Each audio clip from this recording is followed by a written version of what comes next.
अगर किसी औरत में ये 5 आदत दिखने लगे तो सावधान हो जाइए, क्योंकि कई बार दिल टूटने से पहले इंसान की सेल्फ रिस्पेक्ट टूटती है। पहली आदत, वो आपको चुनती नहीं, इस्तेमाल करती है। कुछ लोग रिश्ता इसलिए नहीं बनाते कि उन्हें आप पसंद हो, वो रिश्ता इसलिए बनाते हैं क्योंकि उन्हें किसी की जरूरत होती है, जो उन्हें अटेंशन दे, जो उन्हें टाइम दे, जो उन्हें वैलिडेशन दे। जब तक आप उनकी जरूरत पूरी करते रहते हैं तब तक वो आपको स्पेशल लगते हैं। जिस दिन आपने नो कहना शुरू किया उसी दिन उनका बिहेवियर बदलने लगता है। साइकोलॉजी कहती है जो इंसान सिर्फ आपकी मौजूदगी से खुश नहीं बल्कि आपके यूजिंग से, आपको यूज करने से वो खुश है, वो प्यार नहीं डिपेंडेंसी होती है।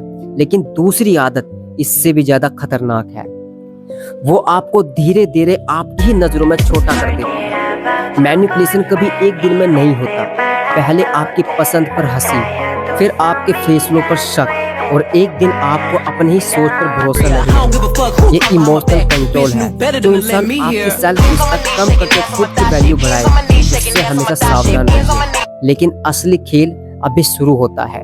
तीसरी आदत, वो आपको कंफ्यूज रखती है, क्योंकि कंफ्यूज इंसान सवाल कम पूछता है।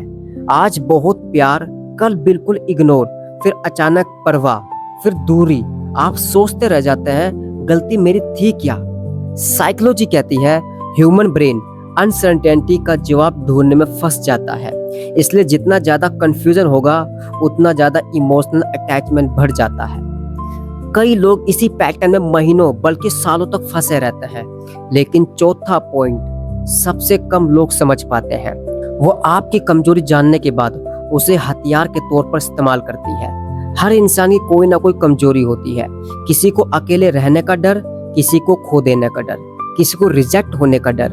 हेल्थी इंसान, एक तंदुरुस्त इंसान आपकी कमजोरी की हिफाजत करता है, टॉक्सिक इंसान उसी कमजोरी से आपको कंट्रोल करता है। याद रखिए, जो इंसान आपके जख्मों पर मरहम लगाने की जगह उन्हें दबाकर आपको रोकता है वो आपका साथी नहीं हो सकता।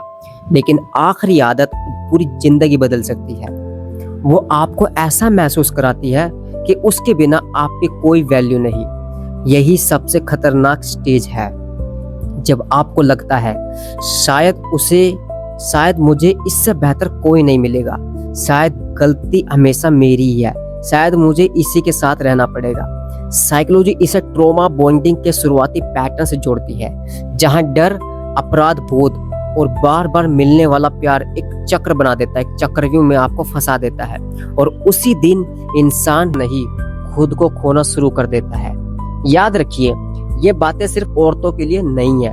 ऐसे बिहेवियर किसी भी इंसान में हो सकते हैं, लेकिन अगर कोई रिश्ता आपको रोज छोटा महसूस कराए, आपका चैन, आपका सुकून सब आपसे छीन ले, तो शायद प्रॉब्लम प्यार की नहीं, उस इंसान के बिहेवियर की है।